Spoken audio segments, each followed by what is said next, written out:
In the Imperial Age, which saw the galaxy scarred by the Great Rift, worlds such as Vigilus burned and bled against the tide of inhuman horror, descended upon by Xenos predators, renegade warlords, and traitors, all of which are continually present in Warhammer 40,000 Tacticus. The Christmas period is the perfect time to try out Tacticus, family downtime, or lazing off the huge food binge at home or away, grinding some tactical 40k strategy to unlock over 90 different champions free to play is well worth a look in. In the past years, I've come to play Tacticus regularly, and it's why I still feature it on the channel. This week we've been working to unlock the Slaanesh champion Haskell, and an event which enabled further progress towards Marneus Calgar. The Tau Commander Farsight will also feature soon, and in 2026 the Votan will be coming to Tacticus. The game is not just a pay-to-win grind. Every day you receive resupplies for limited time events which offer new interesting challenges,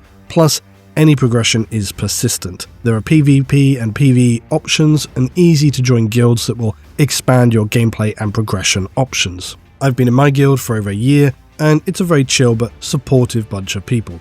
Lastly, the Red Gobber returns this month, spreading chaotic orc joy, and from the 25th a limited Grotmas survival event. So, if you're new to Tacticus, the Christmas New Year season is the perfect time to jump in, so take command today, give it a try, and chart your own tactical path to victory. Also, do not forget to use my in-game code LUTINXmas for some additional perks. Snowprint and Tacticus are long-time supporters of the channel, so please do me the favour of clicking the links below or scan the QR code on screen now to join the ever-growing community of Tacticus today.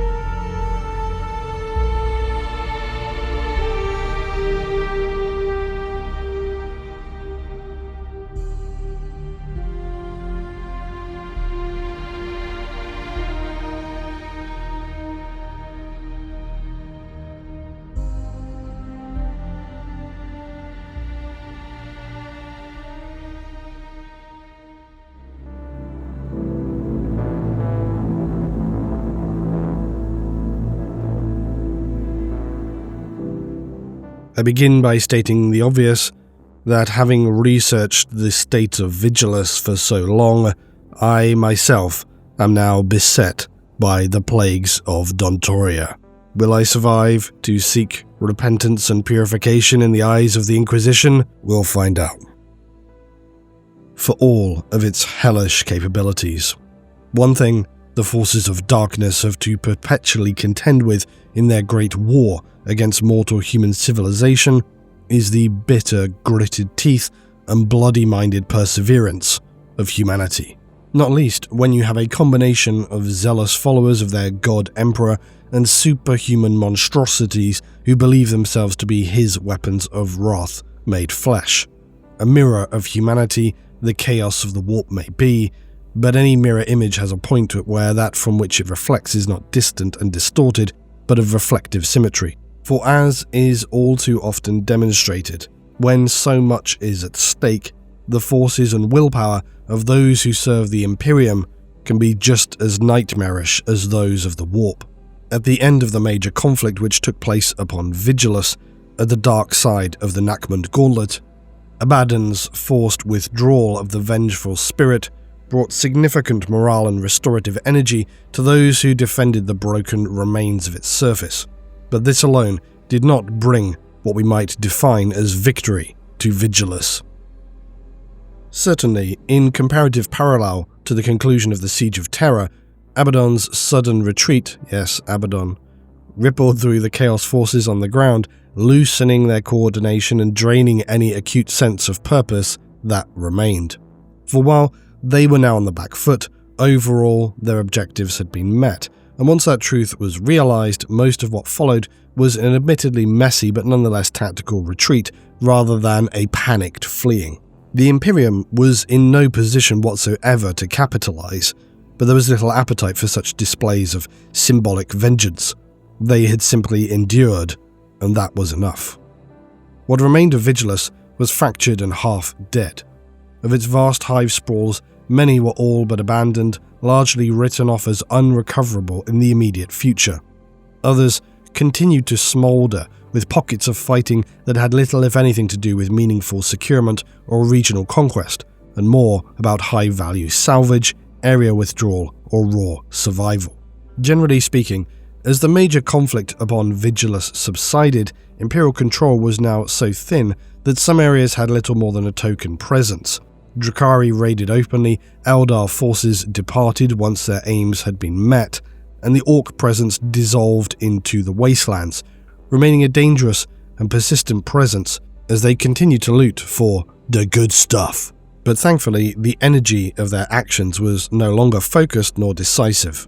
Within the Dirkden sprawl, the genestealer cults of the Pauper Princes had also endured, but they now existed in isolation, watching the skies, waiting for a deliverance that may never come. Neither did they have anything approaching a number that would be required to mount something of a constructive offensive. So instead, here they remained, self-contained, awaiting whatever fate ultimately had in store. Objectively, the Imperium's outcome was decidedly hollow. Vigilus had survived, but only just. Its defenders were exhausted, its fleets shattered, its armies barely combat ready, and yet the one outcome that truly mattered had leaned the Imperium's way. Abaddon had failed to close the NACHMUND gauntlet. Its significant Blackstone stockpiles had been destroyed, but not entirely. Hidden Mechanicus caches and what remained buried beneath the planet now kept the corridor alive, significantly weakened, but still functional. Contact with Imperium Sanctus was re-established, bringing the first real hope since those who had arrived upon Vigilus had been blanketed by the darkness of chaos. This initial hope unfortunately didn't last long, as the collective interpretation of those astropathic visions spoke of another strike, another world at risk. Sanguiterra, the sister planet to Vigilus, on the opposing side of the NACHMUND gauntlet. The astropathic visions spoke of a weapon capable of killing planets, and a war yet unfinished. Abaddon had been forced to leave Vigilus behind, but he now had a new focus and was seemingly nowhere near to abandoning his goal. Now, I've found Vigilus to be one of those entirely grounding stories for the Imperium and 40k verse, of which, of course, there are many, but for the landscape of human civilization in M41, it is very much inspired by our ancient history. We could think of so many relatable scenarios when we see a city, army, or a nation surrounded by the seemingly impossible task of its own pure survival, desperate defenses, gallant last stands, grinding attrition, moments that test the limits and boundaries of human endurance, its willpower, and its willingness to sacrifice. Thinking back to the closure of the wall upon Vigilus, and even the loyalists firing upon their own civilians to prevent the spread of the traitors' contamination. And while some are stories of triumph, victory against all odds, Alexander, Hannibal at Cannes, the Soviets at Stalingrad, it is entirely human stories which resonate with us the most deeply. And those almost always tend to be the ones which were ultimately doomed to annihilation. The 300 Spartans at Thermopylae, Texans even at the Alamo, the defenders of Sihang Warehouse in Shanghai, all faced odds that were stacked against them and fought to the bitter end. Amid the endless examples of such comparative scenarios throughout the Imperium, one name shall never be forgotten for its ultimate sacrifice at the close of the 41st millennium: Cadia. Humanity's greatest bastion added its name to that venerable list, and subsequently, after the conflict of unimaginable proportions had consumed it, Vigilus seemed set to join the ranks of those honoured dead in their sacrifice to the Imperium. Except not yet. The ultimate fate of Vigilus remained undecided, and whether the battle would eventually become forever archived as a valiant defeat in his name or a bloody victory at any price remained a matter of uncertainty, only foretold in the opaquely murky visions of troubled psyches and the nebulous depths of warp horrors. For unlike the sieges of humanity's ancient past, the defense of an entire world is something altogether different than a singular battle, and in truth, of a scale almost beyond the scope of human imagination. Vigilus, before the War of the Beasts, was home to hundreds of trillions spread across sprawling continents. Its hive sprawls were the size of nations, its towers reached higher than most atmospheric craft can fly. Over years of grueling warfare, all of it, every district manufactorum, every scrap of civilization, was cast into ruin. And to visualize this, we might once again imagine the very worst wars in humanity's ancient past. Cities reduced to rubble, leveled, fighting going street by street, house by house, room by room. And then take that image and multiply it by 100,000. And then you might begin to approach something you could imagine as the scale we're talking about. Trenches and fortifications which reach from each horizon, supply lines that run across hundreds of kilometers, coping with mountain ranges of rubble, toxic floodplains, seas of industrial waste, smouldering forges the size of cities lying in catastrophic ruin. In the ancient wars of industrialized terror, the conflicts saw numbers over 100 million men mobilized, some 80 million individuals within the conflict perished. So apply that same calculus to Vigilus, and you arrive at numbers so vast they become abstract. I've ranted previously about actual estimations of forces involved in conflicts with 40k and how they are so significantly out of kilter. Well, based on the estimation of the planet's population of Vigilus, you'd be talking about mobilized forces of some natural composite totaling trillions, 9 trillion, civilian losses anywhere in the realm of 6 trillion. And that's before we even begin to consider the nightmarish horrors endured by the survivors in the hellscape of the grim future. At such scales, casualties just become impossible to count or even to visualize. The defense of every corner of a street becomes its own miniature Leningrad. Every alleyway is a forgotten Thermopylae. And again, what's important to highlight is that so many conflicts in the galaxy of M41 and the history of the Imperium just dissipate into vague historical records, footnotes basically. But for each individual occurrence, the scale of loss throughout the Imperium's empire is all but incomprehensible. And this is why many worlds live and die without ever seeing an Astartes. For the worlds who do and see his angels arrive, any guardsman who is overawed may wonder once they've passed and has the moment of realization set in that the Space Marines have deemed it necessary to arrive on their world. And so you might well ask yourself then, did things just get better? Or far worse? Just as upon so many planets of the Imperium, lives aren't simply lost, they disappear entirely into the oblivion of statistical records. Abaddon's withdrawal, momentous and significant as it may have been, was in fact little to change the grim reality for those who survived. For attacks against Vigilus continued unabated from without and within. The forces of chaos still advanced, cutting deep into Imperial lines. Genestealer thralls, Drakari, brutal orcs continued relentless raids against Imperial forces, picking away at formations of guardsmen and battle sisters, sometimes slaughtering entire formations whole. Where earlier in the invasion, Marneus Calgar had ordered the implementation of a scorched earth policy, consigning entire hive cities and regions to abandonment and destruction, now those same areas to which the Imperium had withdrawn and had now remained standing were ironically among the most strategically vital. Even so, for there to be any functional purpose for a defensive garrison to remain on Vigilus, it had to stand alone, until reinforcements could alleviate their crippling material and logistical issues. Should the Imperial forces lose any more ground, it was possible the planet itself could be deemed no longer worthy of salvation and so never receive such reinforcements. The remains of the great space elevator at Mega Borealis, the Omnissian hoist, which had once transported material from this surface to orbital platforms, was one such location. Its mile-wide wreckage had become a massive, labyrinthine killing ground. The heaps of rebar, crushed stone, shattered structures, bodies, ruined vehicles was bitterly contested still by Genestealer cultists and the Omnissire's loyal defenders.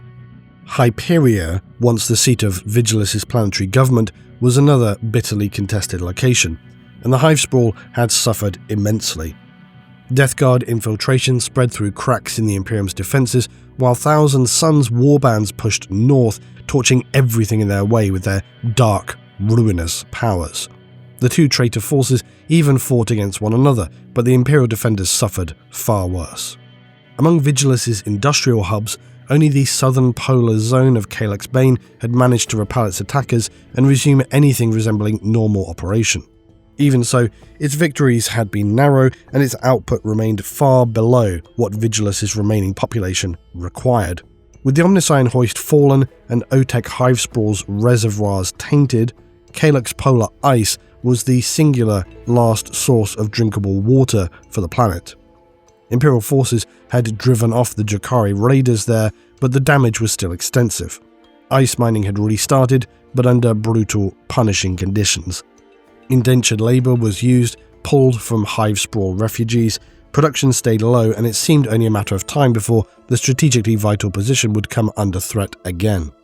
All else on Vigilus, save for the positions necessary to support the Imperium's main efforts, had been occupied by its enemies, abandoned to anarchy, or reduced to ruin. The planet was an absolute wasteland. Above the planet, though, the system's defenders had fared little better. Remaining Orc and Chaos Space Marine ships continued fighting, threatening both Imperial vessels and their forces on the ground.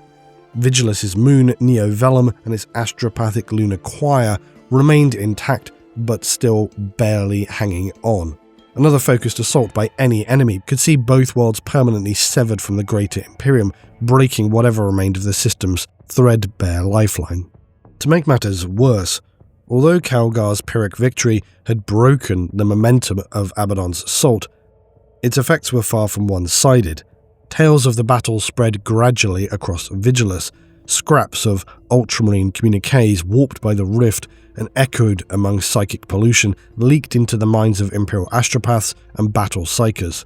Rumours multiplied in the hive sprawls. Some now even swore Calgar had pursued Abaddon into the traitor's own ship, battling through burning, weightless corridors, while others whispered that the despoiler had butchered him and hauled his soul into the warp as a trophy. In more despairing imaginings, the rift's monstrous energies had clasped him into an eternal maze, dooming him, like Lehman Russ, to wander endlessly in the depths of the warp. But among Vigilus' weary survivors, one other rumour rose above the rest. Not the most dramatic, nor the most outlandish, simply the one that felt most true to a population exhausted by war. The Marneus Calgar, chapter master of the Ultramarines, was dead. This rumour slowly became a contagion, and lacking Calgar's unifying presence on the planet now, the Aquilarian Council, the martial command of the embattled world, effectively broke down once again. Lacking an adequate replacement for the chapter master, Imperial generals and Space Marine commanders abandoned any semblance of a unified strategy and set their own narrow goals. Support and coordination broke down, leaving units and even whole armies encircled, cut off and undersupplied. And this collapse was seen as the ultimate betrayal by the common soldiery, and soon their morale began to plunge. Regiments turned even on their commissars, seeking only to flee the doomed world. Others, despairing in the fall of their greatest hero, turned to darker masters, embracing the damnation of chaos or the insidious blessings of the Xenos cults that festered in their midst. Yet where some only saw doom, the faithful saw holy sacrifice. A new martyr cult bloomed in the ruins, elevating the Lord Macragge to sainthood. Prayers to Saint Calgar echoed through the hive sprawls, his name invoked by lay preachers and minister priests alike. Crude graffiti of a broken gauntlet, a bloody wreath, adorned battered walls, torn standards and tank armour.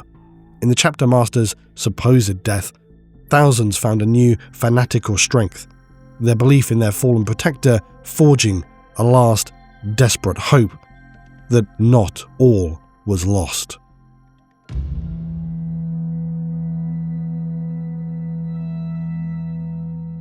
The survivors' hope was quite surprisingly soon to be fulfilled. Reinforcements dispatched from worlds neighbouring the NACHMUND gauntlet made their way to Vigilus in the months following Abaddon's retreat. Others were miraculously swept to the system's defence on the currents and eddies of the warp, their original targets obscured by swirling storms that emerged from the Great Rift. Among these forces were the Battle Sisters of the Order of the Bloody Rose, led by Canoness Corinne Rethnar. Their crusade had originally set out for Yalaris, but the system was entirely consumed by the swelling vortex of the liminal edges of the rift. Its astropaths and navigators reported the screaming agony of billions as the planet was, if not shattered by the forces of the Empyrean, then certainly fell to a far worse fate. The Sisters' fleet lost multiple navigators from the sheer trauma of the event itself, and now with their fleet having suffered heavy losses from the instability of the warp, with no sign of navigation or reference from the Astronomicon, they were dead in the water, as it were. Until a faint but steady illumination was sighted.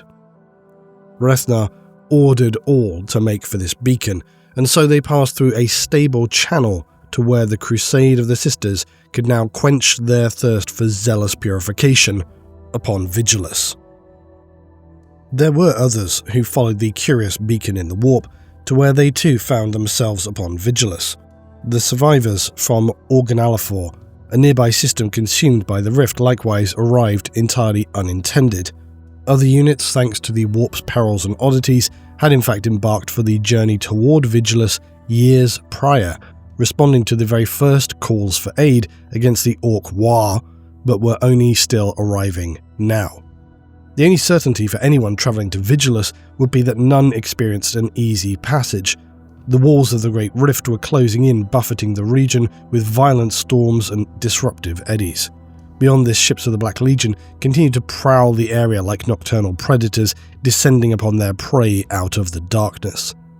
But all who managed to reach Vigilus itself arrived with a smattering of strange tales, which in isolation would have been most ordinarily written off as circumstantial superstition.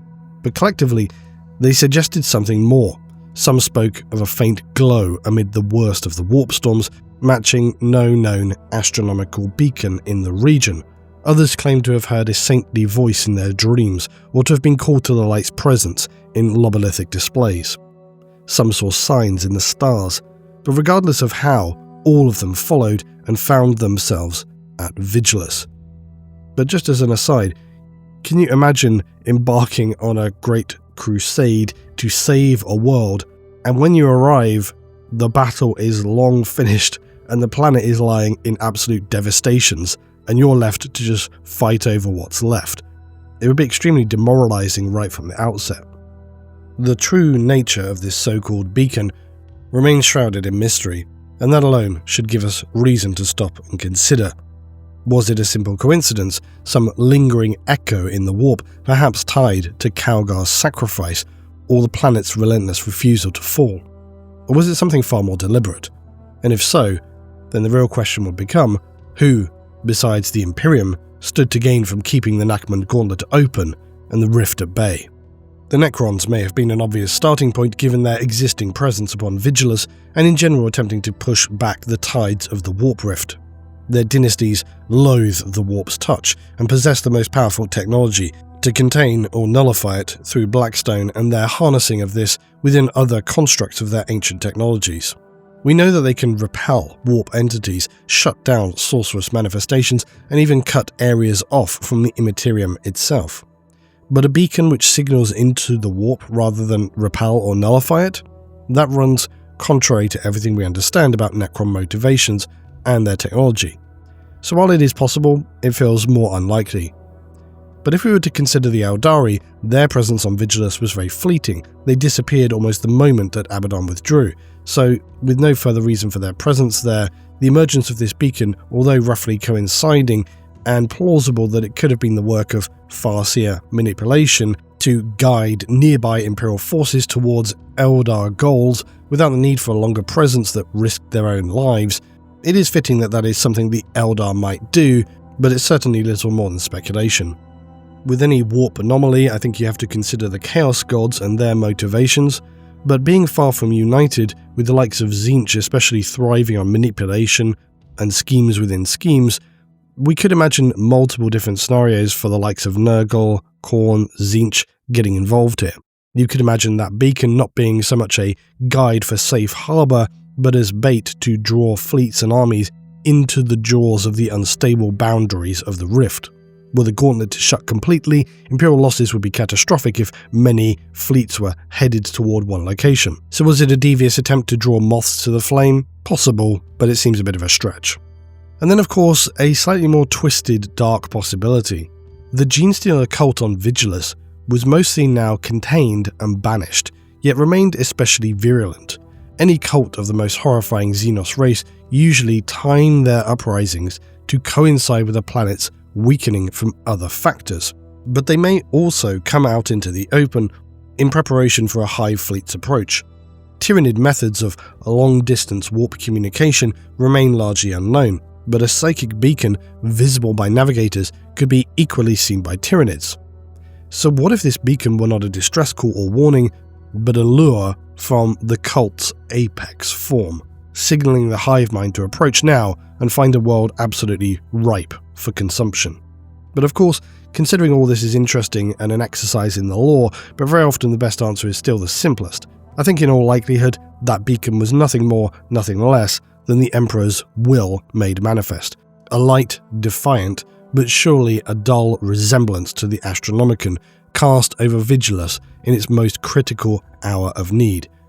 The answer will never likely be known, but if we take that as the answer, I think it speaks to an awareness of the criticality of the NACHMUND gauntlet. But of course, not all who came to Vigilus were guided by this beacon. Of those few who arrived purposefully, none did so as quietly as Inquisitor Erasmus Carter Volnus of the Ordo Malleus. Unlike the rest, he had actually sought the cursed system.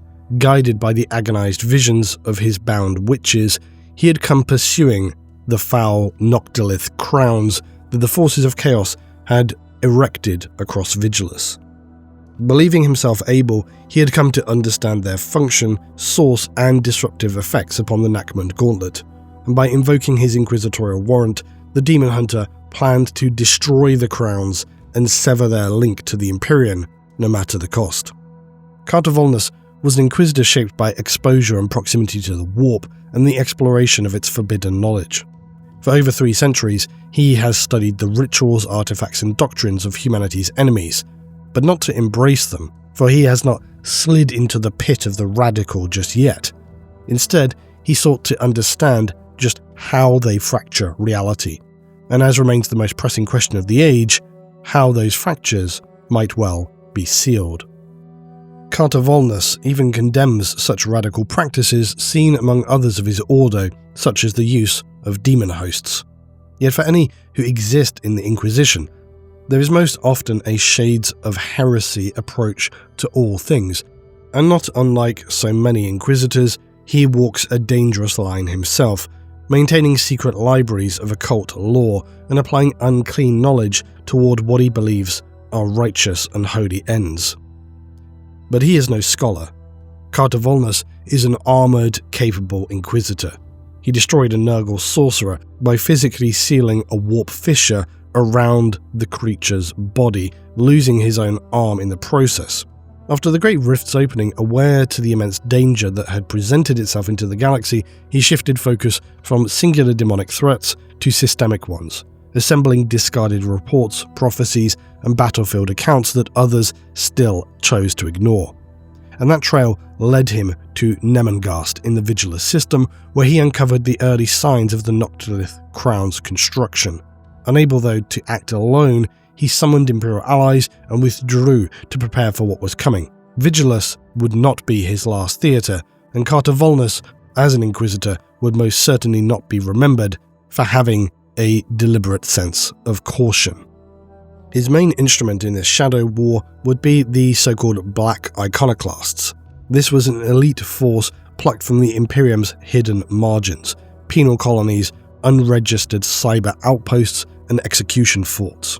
Scoured of taint and equipped to a standard only an Inquisitor could provide, they were his mailed fist, poised to crush demons and cultists alike, swiftly, secretly, and without mercy. But the battle he entered was unlike any he had fought so far in over 300 years of service to the Golden Throne. Vigilus was a battle-scarred war zone with numerous sides, including several between the world's own defenders. It was a new challenge to the more typical, singular focus of demon-based horrors that he'd always dealt with. Most of all, keeping his forces secret would prove to be apparently impossible, because many Inquisitors rely on slowly embedding themselves into a situation.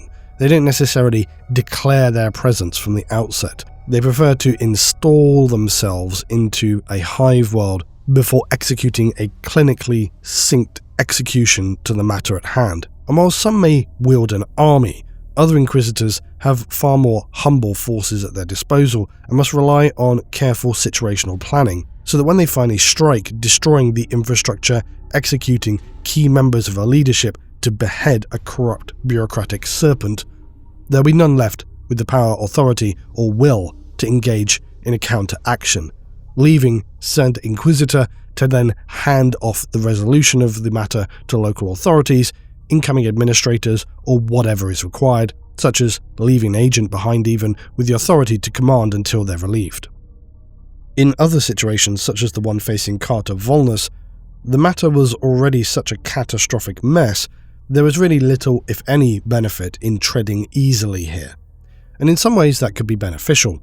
When the lay of the land is already absolute ruins, nobody cares when someone comes barreling in to add to the foray, so long as they're aligned on the right team. So while Carter Volnus' arrival in Mega Borealis quite understandably immediately seeded paranoia, as the Stygian tech priests could only envision an approaching Inquisitor as a sign of an impending purge, dreading most of all that he had come for their precious Blackstone, or far worse, their heads, considering the uses that they had so far put it to. So when the Inquisitor demanded planetary data, the Adepts wavered, their logic engines choking on their own fear as they censored transmissions. And this dread infected the Astra Militarum, whose officers were by now suspicious of any new change to their situation. They weighed which of their conscripts might best be offered in sacrifice to appease an Inquisitor's sense of judgment, or in tithe for recruitment to his own private army.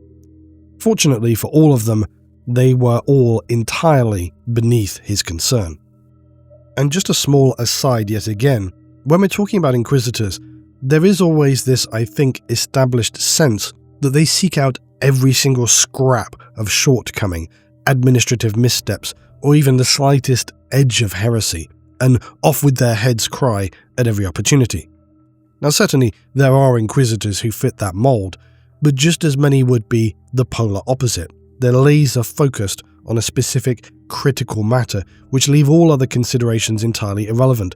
They wouldn't even be concerned with general hive crimes which are occurring right in front of them, unless perhaps it was particularly offensive. They're just hyper-focused on their specific mission.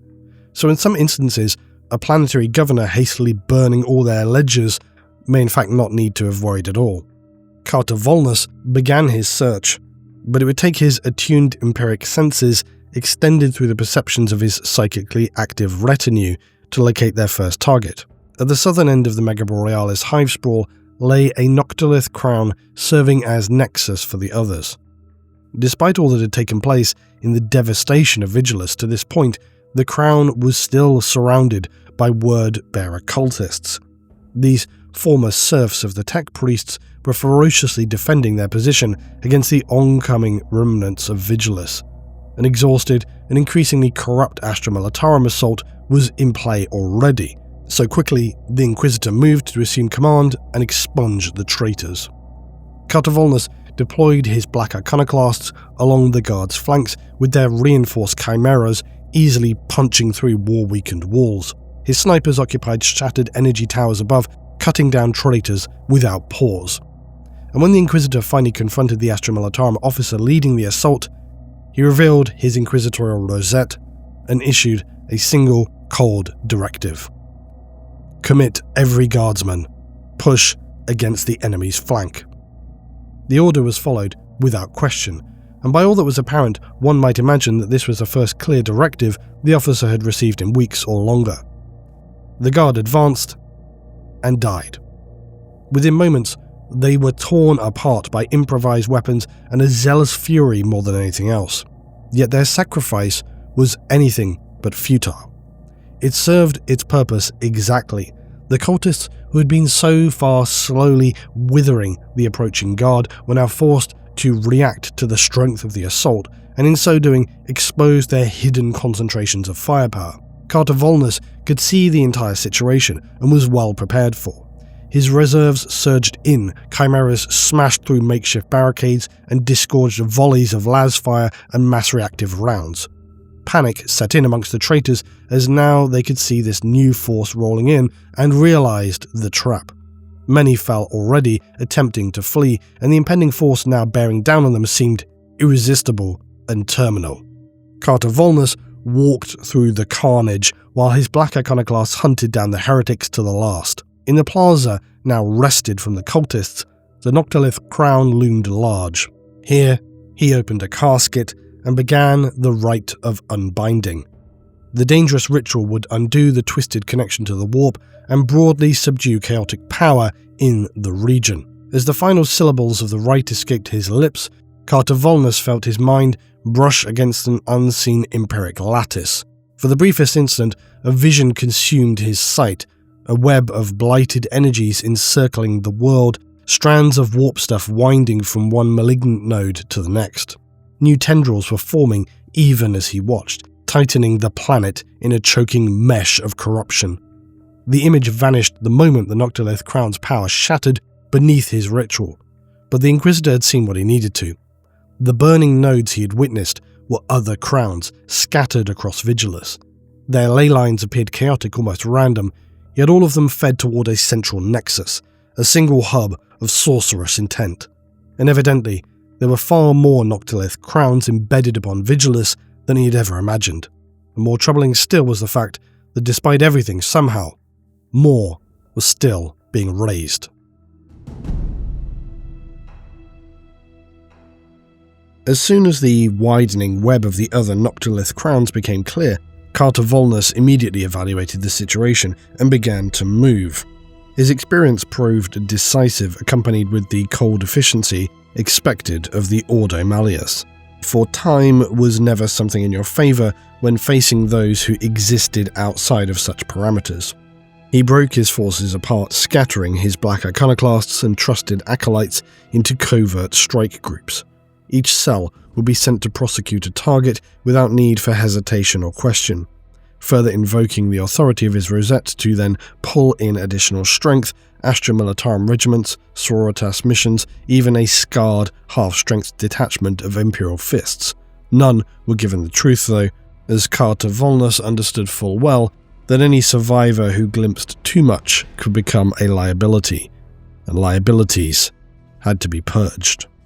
Another small aside, this is just an example of how Inquisitors operate, for again, they may have limited forces under their own banner at any time, but they are able to broadly requisition any Imperial forces at any time. This is the true power of an Inquisitor, for they exist outside of the laws and chain of command of all other branches of the Imperium, save for the Emperor himself, perhaps the Custodes, depending on the political situation. And I think very obviously you could probably include Guilliman in that as well. However, in saying that, it will depend on the lay of the land, because most interestingly, technically Inquisitors will still exist above the authority of even the Primarchs. That is one of the most intriguing and bizarre changes since the end of the heresy, for few of those such as Guilliman or the Lion would have really encountered the kinds of Inquisitors now seen in M41 toward the end of the heresy, more like M31. Regardless though, Inquisitors have the capability of technically securing any forces they require, even Astartes, to achieve their goals. Should those forces decide to follow their orders with the same exacting precision as their own personal army, however, is another matter, and one which may be highly dependent on the situation and faction involved. But inquisitorial orders could be interpreted very differently if those involved are not fully on board, making the situation, again, decidedly political, or even spiritual, or just factionally based. Now, this assumption of the necessity for censure and its strict severity is typical of the Puritan branch of the Order Malleus to which Carter Volnus belonged.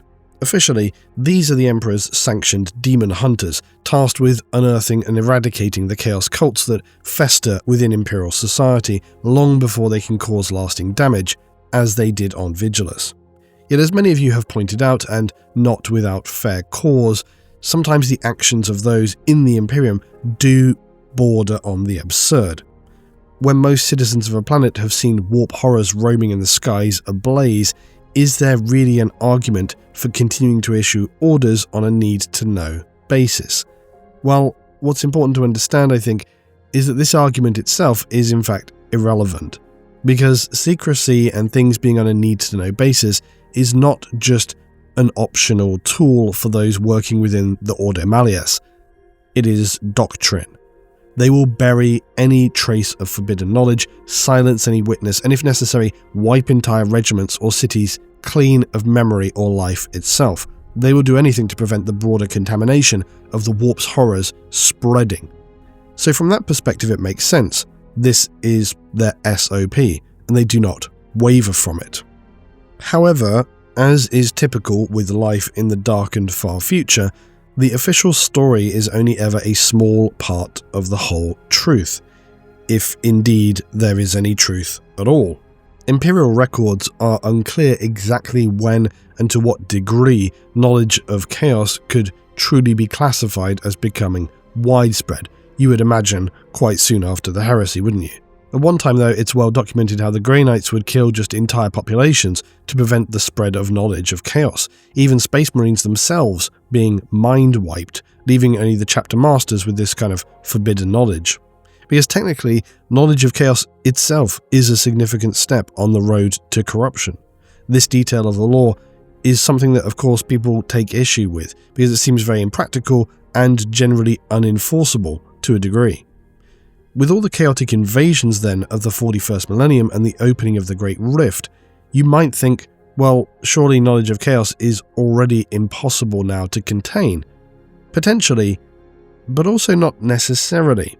Because remember, across the Imperium's million worlds, which in itself is likely no more than just a random number that bears no real resemblance to the immense scale of the Imperium, most of humanity clings to half-remembered truths and ancient fears.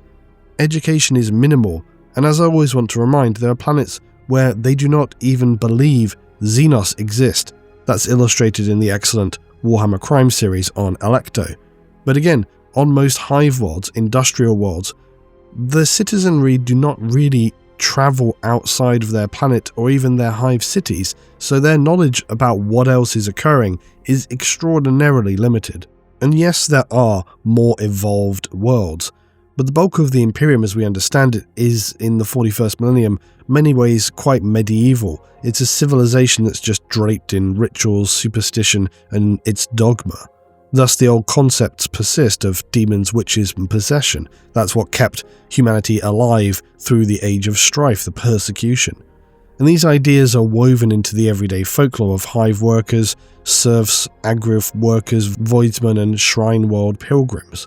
Only those who dictate the greater demands of the hive cities, those upper echelons of planetary systems, have any real sense about what is going on beyond. So to the common citizen, the warp might as well be another word for the mystical underworld, hell, Hades, the realm of the damned, whatever you want to call it. Any fears or fifth-hand stories which fit neatly into that same mould that human cultures have used for millennia when trying to rationalize the unseen, just as ancient Terran societies believed in malevolent spirits or vengeful ghosts. Well, despite the extreme amount of time that has passed, so too might Imperial subjects see the shadow of the warp in every unexplained misfortune, death in a family or location, bad luck, just general misfortune. So this allows a small degree of leeway to those who would otherwise exterminate entire planets' populations, because those who witnessed strange circumstances may not truly be corrupted because their own ignorance actually is functioning as something of a shield, and therefore they may be able to live with the strangeness by just some other rationalization. Essentially, any Imperial officials telling them, hey look, don't worry about that, this kind of weird oddity happens from time to time, or just, local superstitions being blamed. The truth of the matter, though, is that the genuine nature of warp entities, the structure of chaos, the terrible logic by which demons interact with reality, is really locked behind the doors of the Inquisition, the Adeptus Astra Telepathica, the Grey Knights, the library upon Macragge, to which Guilliman has sealed now. Such knowledge is basically forbidden, because it's just too dangerous for the unprepared mind. And for the average Imperial citizen, distinctions between these horrors are meaningless, because basically think of it like this: a World Eater rampaging through a Manufactorum is no less of a demon than a bloodletter clawing its way out of the Immaterium. Any Imperial citizen who lives to see that is essentially going to have their mind broken that it's some nightmarish horror, but it could be rationalized as just enemies of the Emperor. Now, this is an issue I do think probably warrants a heavier, deeper raking over, but for now, and for the purposes of the situation on Vigilus, essentially, Carter Volnus did not need to begin a planetary apocalyptic purge of all civilians.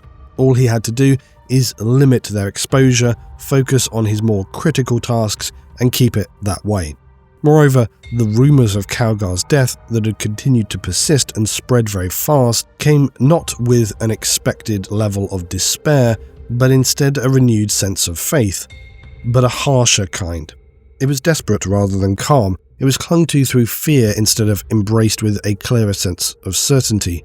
Public veneration of such a fallen hero, whispered prayers after present sisters' purges, and the unease that followed Inquisitor Carter Volnus, as those Vigilus defenders who had survived to this point were now ready to accept almost any order, so long as it promised survival, and most importantly, a fitting end that would see their spiritual survival.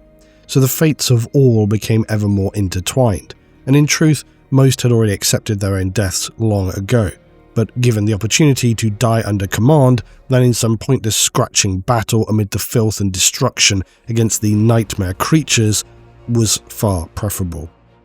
With his forces assembled and dispatched, the Inquisitor now made his way towards Storval. This was the location of the Noctilith Crown Nexus he had seen in his vision. He was accompanied by his most hardened black iconoclasts. They were operatives who had seen some of the worst of the warp, and incidentally, for those under the command of an Inquisitor, should they not simply die, any who reach a point where they're no longer service capable may be mind-wiped and then subjected to servitor conversion. Only in death does duty end, but of course those with more favour may quite simply be put out of their misery. But what he and his forces would see upon arriving at their destination shocked even their hardened souls. Storval, once the beating heart of the planet's manufacturing, had become an annihilated wasteland. Ruptured flood volcanoes shrouding the region in a cloud of sulphur, smoke and ash. The continent's industry now entombed under eruptions of cooling lava and twisted blackened industrial debris. During the War of Nightmares, the tech priests of Storval, recognizing the battle was effectively lost, had resorted to a final desperate plan. They activated several planetary-grade excavation rigs, boring into the bedrock to expose magma veins, triggering violent eruptions as warp-charged magma exploded upward and drowned the entire hive sprawl in molten rock. The tech priests were consumed almost instantly, but their sacrifice also obliterated most Black Legion forces near the Noctilith Crown. It was a last resort apocalyptic purge which destroyed their enemy as completely as it destroyed themselves. However, despite these events having taken place months before, the ashes still had to cool, and Imperial forces within whatever still constituted Storval remained in total, understandable disarray. Of course, that they had survived at all was already significantly impressive. Supply lines and entire cities were blocked with smoking deposits of metal and smouldering lava flows. Vehicles were bogged down in oceans of ash, debris and piles of pumice. And amid this cataclysmic mire, Carter Volnus settled on a solution in typically instantaneous judgment. He and his acolytes erected a torture engine before the gates of the greatest hive sprawl on Storval, Magma Thermid. He strapped the nearest officers into the machine's cruel arms as a display of his uncompromising, merciless willpower. And Carter Volnus followed this with words that spoke to his ruthless judgment across every Imperial Vox channel, his voice remaining a cold instrument of terror. Those suffering in his torture engine, he declared, were no models of Imperial virtue, for true servants of the Emperor would already be spilling their blood in Storval. If even Calgar had given his life to such a threat, what right had lesser souls to hold anything whatsoever back? He offered them no hope, only the promise that the Inquisition would claim every living being in the region should they refuse to follow him. The effect was near enough immediate. Companies of guardsmen, Skitarii cohorts, and tens of thousands of labourers surged from what remained of Hive Magma Thermid in a wave of fearful zealotry and perhaps all-consuming panic. This miniature, spontaneous crusade now tore through Starval's outer districts, losing masses of fighters to volcanic ruin and enemy fire, yet growing still all the same. Sisters of battle moved among them, voices raised in prayer. Even knights strode forth, crushing friend and foe underfoot. It was an apocalyptic yet altogether fitting sight, and one which matched the many etchings and reliefs carved across imperial citadels throughout the Imperium. The maximal force of an inquisitorial crusade. Carter Volnus's crusade advanced district to district, still losing swaths of warriors to residual enemy attacks. Yet for every mile they advanced and losses mounted, they gained as many in emerging survivors, citizens, and miscellaneous allies to their cause. Those who had heard his decree and flocked to join rather than face death. They were driven by dread, fanaticism, or just the instinct to escape judgment. And with this unquenchable zeal on display and the desperate hunger for those of the Sisters and the Inquisitor's gaze, his forces hurled themselves headlong into the storm of battle. Their ashen, broken and bloody bodies paved the way for the core of the Inquisitor's advance. As random as it might have been, it was still incredibly effective. One by one, any surviving champions of the Dark Gods and their scattered warbands were cut down. Had they launched coordinated strikes, perhaps bleeding the Inquisitor's zealots with traps and encirclements, they might have eked out something of a Pyrrhic victory. But their loyalties were fractured, split between the thirsting Chaos Gods. The scintillating union of the Spireborn refused to fight beside what they saw as the degenerate rabble, and paid for their vanity when Carter Volnus's swelling host encircled them near Glimmerspire Point, tearing Slaaneshi cultists apart in a frenzy of righteous fury. The brazen beasts met the crusade head-on, carving through hundreds of these the Inquisitor had driven to fight, yet even they fell victim to the infighting. The Octad Brotherhood seized the chance to strike at their cornate rivals from behind, and the ensuing chaos left the Berserkers trapped between Imperial zealots and treacherous allies. Outnumbered, they were all steadily annihilated. The Octad Brotherhood suffered the same fate, so that by the time night fell, the battle was already over. Carter Volnus had won this situation against some of the disparate Chaos forces still remaining, and having faced the very worst so far, his Black Iconoclasts began rounding up the surviving rabble of those Imperial victors who had emerged from Storval. They would be purified with flame, for in this instance, there could be no witnesses.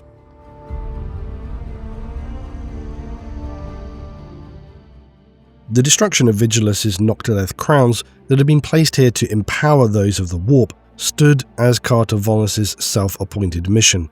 However, organising Imperial forces to achieve it was far harder. Yes, the disparate ragtag forces of Storval had been quite easily motivated, but that was a rabble and not something that could really be used in a strategic way. There were still many crown sites identified and many more still hidden. Carter Volnus acted without delay. Across the planet, the war zones of what he now referred to as the Coronal War were erupting into an aggressively active state. Following his victory at Storval, Carter Volnus further widened his effort. In order to fight, he would need to rebind the ties that had once united the Imperial war effort under Calgar, effectively reuniting the defense of Vigilus itself and putting its resources towards his own ends. The Aquilarian Council, once the de facto Imperial High Command on Vigilus, had been reduced to only a handful now of survivors. The prior Great War upon Vigilus had caused such levels of attrition among their forces, just general battlefield losses, commissarial purges, silent knives of the traitors who had decimated them, so now what remained of their authority had unsurprisingly also steadily fractured. There was little oversight or even broad command. Each district was forced to fight in isolation, clinging on just as best they could. Carter Volnus made contact where he deemed necessary, sometimes through veiled emissaries of his black iconoclasts, or other times psychic summons of astropathic communiques bearing his seal, or even the Emperor's visage. Even whispers of his presence became enough to bend guard officers to his ends, willingly or even not. Elsewhere, his authority as an agent of the Holy Ordos commanded instant obedience from sororitas canonesses or even the vaunted captains of the Astartes. Alongside his own grim retinue, Carter Volnus weighed the worth of every blade and bolter at his disposal. He spoke of restraint, of diverting only select formations so as to not disrupt St. Calgar's wider established stratagem. Those left behind were consoled with the belief that their vigil was sanctified, their duty ordained by one of the Emperor's chosen. In truth, the Inquisitor cared only for the success of his plan and requisitioning the specific forces which most suited his purpose. To a few, the Inquisitor presented himself in person, and among those was one Proctor Commander Threndenis, a hard-edged veteran of the Vigilant Guard. A reputation carved in blood and iron across Hyperia and Kiel. There were Ultramarines, White Scars, even Stygian tech priests who spoke her name with equal measure of respect and caution.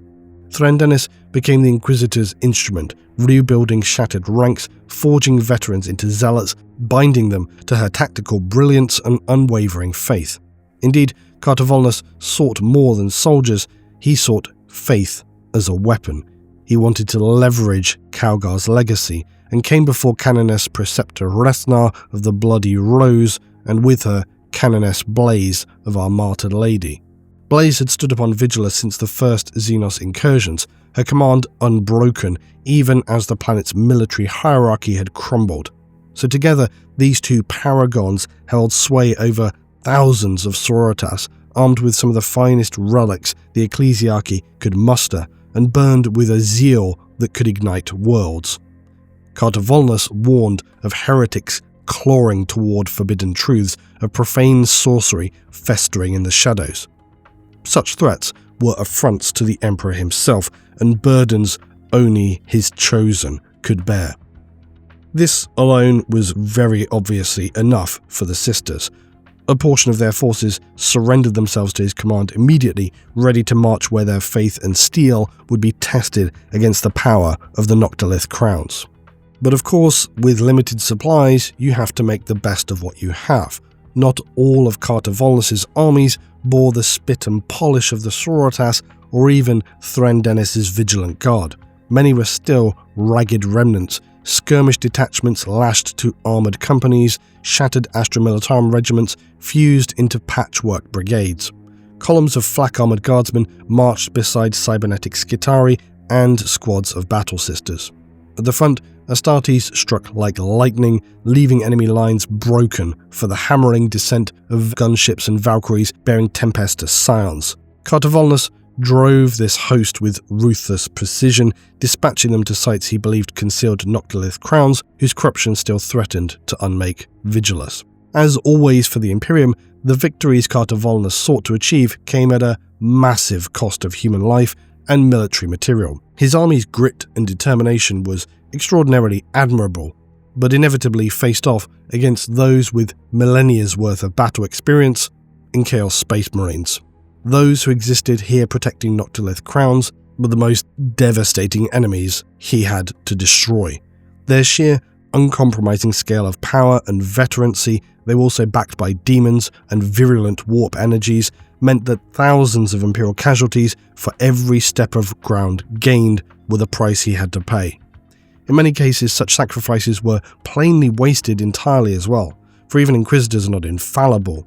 Occasionally, Carter Volnus found himself misled, his orders leading units into ambushes that resulted in nothing less than pure carnage. Elsewhere, forlorn marches led to nowhere other than plain material annihilation. Among the worst such cases was the deployment of Jaeger's basilicons of the 105th and 412th Kadashan. They were placed to the once verdant biolabs of Mortwald. What they found wasn't their objective, but a hive sprawl now overrun by runaway megaflora, choking canopies, vine-choked transit ways, and spore fog creeping through abandoned habs. Mortwald, by this point, had become a forest of industrial decay and bizarre biological hostility, which, while admittedly perfect for Katishans, was still deadly even to them. So what followed were brutal close-quarter engagements with gene stealers and their cult. Hundreds of Devilskins died in the ensuing tunnel war as they hunted down the cult into the sub-levels, but ambushed still at every turn by a foe that knew the dark all too well. After weeks of attrition and searching, the task proved entirely pointless. There was no Noctilith crown in Mortwald, and there likely never had been. An entire waste of forces. But despite such missteps, mounting casualties, and a series of Pyrrhic victories, Carter Volnus was still evidently pleased. Vigilus was never going to be a by-the-book, sector-based excoriation, so progress was progress, and in such circumstances no matter the cost. Overall, his objective in destroying the Noctilith crowns was nearing completion, and that was all that mattered. There was, though, still an unusual element at play here, for in most armies on most worlds, this approach would have already shattered morale beyond repair in any other than the likes of the Krieg. So such complete apathy for the wastage of human lives would see, even among the ranks of the Imperial forces, huge numbers of soldiers break rank, revolt, or simply refuse to be fed into the meat grinder for the cold, calculating aims of their commanders, to say nothing of an Inquisitor above them. But somehow Vigilus was different, and this was largely due to the experience and power held by Carter Volnus. He told whatever tales were necessary to ensure his directives were followed, because, as is always the case, the Inquisitor is looking at the bigger picture, whereas the forces on the ground having a much more limited scope, so long as they're being told what they need to hear, they're going to be operational. So he would weave half-truths, embellishments, and even outright fabrications, all accepted as doctrine. He knew how to manipulate the forces under his command. Even the most straightforward victories were proclaimed as signs of the Emperor's favour or the lingering spirit of Marneus Calgar, or just simply the inevitable triumph of unshakable faith. Look at what you have been rewarded with, you are undefeatable. And defeats were swiftly condemned as the price of doubt, a lapse in devotion. They've let themselves down. Though in the worst situations, the Emperor's wrath made manifest. It was the familiar machinery of the Imperial Creed, turning faith into fuel into the fires of war, but here it was really pushed to the extreme. Across Vigilus, this mad zealotry had steadily risen like a fever. Frenzied preachers were ranting from shattered pulpits, urging the masses toward just total sacrifice, condemning every moment of life not spent in service to the Emperor. Their message echoed everywhere, scrawled in blood on hab walls, whispered in frantic prayer circles among the vigilant guard, woven into commissarial speeches and sororitas hymns, even buried in the Beneric chants of the tech priests. And so a cult of martyrdom flourished, fed by the legend of St. Calgar's death at Hyperia. Pamphlets swore his sacrifice sanctified the ground itself, and rumours spread of a shadowy inquisitorial figure harvesting the souls of the worthy to set them as sentinels in the night sky.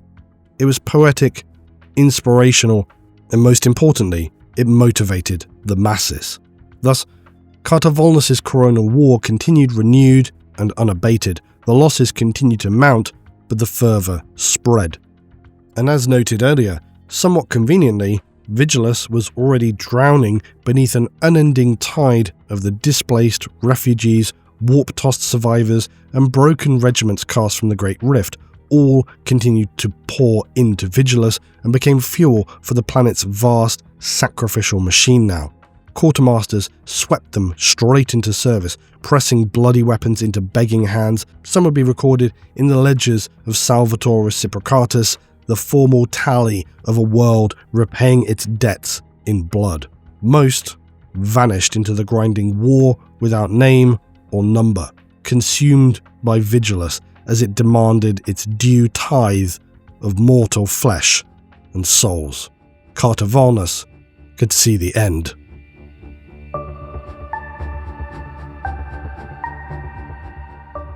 Eventually, after months of blood and sacrifice, there was a notable shift. Not one that would be detected by the peasant court of the Crusade, but one very apparent to psychers, astropaths, and Carter Volnus himself. There was a sense that all their efforts were having an impact. Any who were psychically attuned now began to detect a subtle change around Vigilus. Real space seemed to calm, and the chaotic rupture of the rift began to recede. It was no longer powering toward a point of critical collapse with seemingly exponential acceleration. Now, there was an entirely polarizing shift in the opposite direction. As time passed, what was once subtle became significant. Creeping insanity and all-encompassing terror no longer pressed so heavily on the mortal minds of the resistance fighters of Vigilus, making them both relieved and more effective. Carter Volnus recognized his own efforts. The massive damage dealt progressively to the Noctilith Crown network was undoubtedly responsible, but at the same time he understood there was more at play here. Their physical efforts alone failed to account for the scale of the shift. In his heart, Carter Volnus believed a greater hand was at work, perhaps even that of the Emperor himself, seeing Vigilus in its darkest hour, drawn by its rising devotion, and had begun to turn aside its doom. Perhaps he was right, for soon enough a sign unlike any other would appear at Saints Haven in Hyperia Hivesprawl, the site of Marneus Calgar's defeat and ascension. In the months following Abaddon's retreat, the outpost and the whole of Hyperia Hivesprawl surrounding it had become hallowed ground, a focus of Vigilus's nascent and passionate ardour for sacrifice and martyrdom. Knowing this, the Black Legion had focused its efforts in the region on the Haven, specifically aiming to strike at the very soul of the Imperial Loyalists' defence. If Saints Haven could be taken, Imperial morale might finally shatter, perhaps once and for all. Knowing this, the Black Legion and their allies redoubled their efforts, throwing demons, chaos terminators, hordes of cultists into a desperate battle. Against such a determined assault, Saints Haven seemed on the verge of its final demise. But suddenly, a miracle. 3 fractured bells atop the tower of St. Barthon rang out in perfect unison, though no adept had touched them. A column of golden fire erupted around the tower, rising into a blazing pyre which cast its radiance across the walls like a sentinel's beacon. Within that inferno, untouched by the flame, stood the hero martyr of the Palatine Crusade herself. Saint Celestine had returned. When Vigilus wavered on the brink, here was the Emperor's answer, his light at the turning of the tide. The living saint shone like a star amid the smoke and fumes of the battlefield, a beacon of holy light cutting through the choking haze.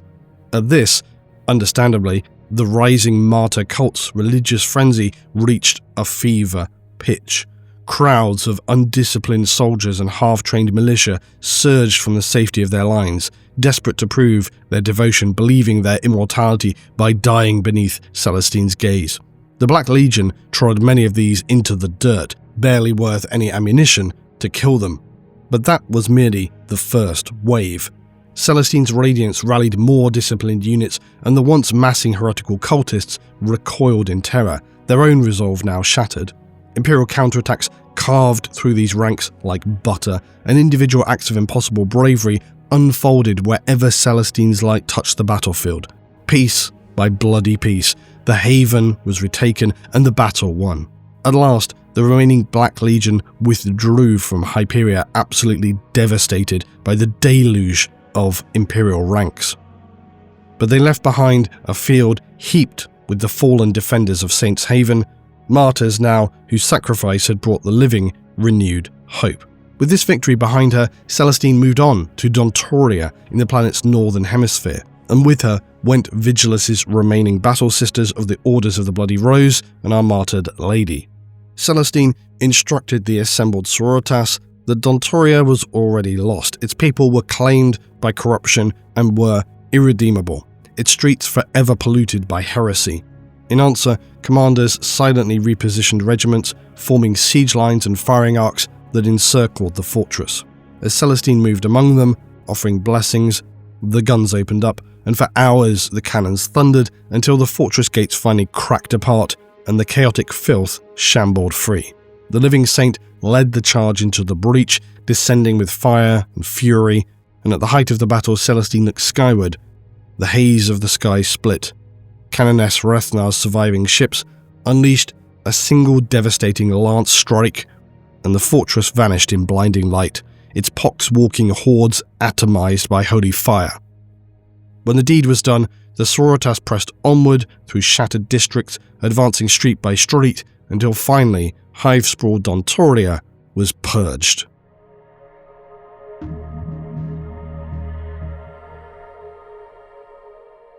Through a combination of the immense efforts of the Inquisition and whatever scant forces remained upon Vigilus, they had held against the infinite torrent of hell that deluged the planet from the darkness of the warp. Incalculable numbers had perished, but now Vigilus was truly defiant. It had stood alone against the mind-scraping void horrors and was rebuilt anew. But not all had been cleansed. Carter Volnus had scoured the world of chaos, and with the ever-swelling zealotry and imperial faith, the planet had been blessed and empowered by the most holy of imperial forces. But admittedly, there were imperial commanders who still remained fearful of how long such zealous fury could persist as the worst threats diminished. But for now, they remained content to capitalize on the victories that such strength of belief had allowed. The once shattered imperial command structure that Carter Volnus had begun to rebuild, if only for his own narrow purposes, was finally reassembled in its entirety. And while ironically the Inquisitor himself had now all but disappeared from public and even private official view. In Hyperia, a new authority emerged, the Synod Vigilant. Rising from the ashes of the now defunct Aquilarian Council, this body represented a fundamental shift in the planet's political and strategic landscape. The hereditary nobility and Stygian tech priests found their old influence replaced by the rising power of the Canoness, the Adeptus Ministorum, who now dictated the flow of war. And I think it's fair to say that for many different reasons, Vigilus was shifting toward what you would call a shrine world. The majority of the Astartes who remained viewed Vigilus' explosion of religious zealotry with pragmatic caution. The Black Templars being the notable exception, of course, they could not deny the effect it had had on the morale of the defenders. The supposed martyrdom of Marneus Calgar had galvanized the resistance, whether it was true or not, transforming a desperate defense into a vengeful crusade to honor the glorious dead. However, despite it all, the war for Vigilus had still not yet been won. Gradually, reconnaissance units previously engaged in desperate battles for survival were dispatched across the world, slowly building a less than positive picture of Vigilus' ruined remains. While the once vast armada of orc ships had been destroyed, stragglers on the surface continued to roam, and the vast wastelands between hive sprawls were still dominated by warbands. Worse was the news that they had evidently discovered an ancient fortress ignored or abandoned by the humans of Vigilus, and here one boot-stomper Galguts began building an impenetrable bastion which looked set to stand very long into the future. The Imperials were far from placed as being able to realistically do anything about it at the current time, which is a problem because having a permanent orc presence on an Imperial world is never going to be a good thing. In the dark underhives and twisting tunnels, genestealer cults still lived on, watching and waiting, embedded into the deepest, darkest labyrinth of ruins, burrowing ever deeper, awaiting their next opportunity to strike. Their subtle genetic corruption could yet see the whole world fall. Even some of their number who hailed from Dontoria that had survived the worst of Nurgle's plagues ventured to other regions, seemingly unaware they were spreading the contagion ever wider. And then, perhaps at this point quite shockingly, the forces of chaos still endured, and in some theatres even possessed localized numerical superiority. Warlords such as the Black Legion's Zagramothis and the Cornate Berserker Borgar fought on, bound by Abaddon's will and lethal mandate to bleed Vigilus for as long as possible. Abaddon's strategic plans since leaving Vigilus were of course already far beyond this stage, but he continued to welcome and enjoy the planet's suffering. It represented little more than a vague annoyance that they had not been able to crush the world more completely. But while Vigilus endured, the wider subsector continued to crumble. Forces within or surrounding the NACHMUND gauntlet saw catastrophic losses. The mercantile hubs of the Thought Ascendancy, the shipyards of Proxitan rule, and the star fortress Gorheim were all obliterated, either by the despoilers' fleets or the ever-expanding maw of the Rift itself. Even one strike fleet Lucretius, a sizable relief fleet destined for the nearby hive world of Kennet Majoris, had vanished entirely, leaving only a screaming astropathic echo in the warp. And that really paints a picture of the devastation and loss occurring around the Rift and the NACHMUND gauntlet at this time. But around Vigilus itself, the Rift's advance had stalled, a direct strategic result of Inquisitor Carter Volnus severing the connection of the Noctilith crowns. And while the Imperium's position and strength remained precarious, passage through the NACHMUND gauntlet remained possible, which was of course the most critical issue at hand and the standing orders of Guilliman. And this could prove yet critical to their entire efforts in travelling to Imperium Nihilus to liberate it from darkness. Vigilus was now alone, but it continued to endure, and in doing so, it remained a critically strategic world and may well into the future yet see its complete purification and resurgence. Abaddon, meanwhile, had taken the vengeful spirit deeper into the gauntlet. He and Harkon Worldclaimer's attentions were now fixed firmly on Daravar, a night world which had fallen into the status of being excommunicated as traitors by the Imperium. They sought its strength and resupply to inflict ever more devastating damage upon the Imperium. And while they had not been able to fully close the NACHMUND gauntlet at Vigilus, perhaps they could sever or blockade any travel through the gauntlet still. The War of the Rift was just beginning.